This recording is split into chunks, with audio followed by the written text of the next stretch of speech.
Hello বন্ধুরা, welcome to my YouTube channel.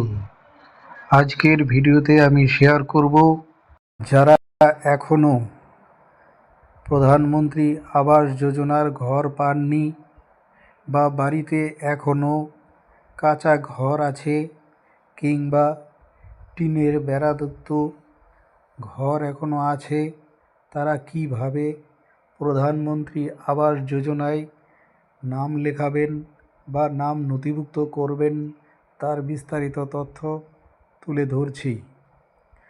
প্রথমে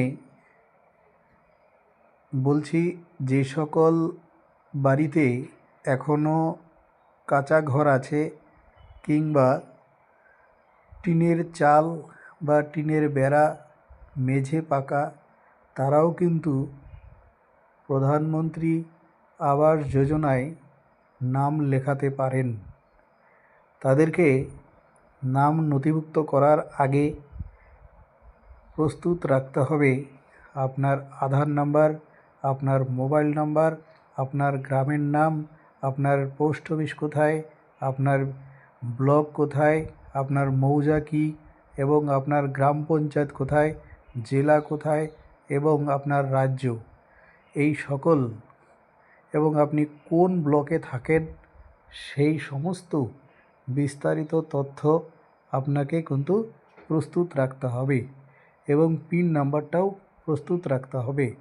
এই সমস্ত কিছু প্রস্তুত করে আপনারা দুটি নাম্বার আমি বলছি, 8282 82820 এই নাম্বারে, অথবা 1800 8899 451 এই নাম্বারে কল করবেন বেলা 10টা থেকে সন্ধ্যা 5টার মধ্যে।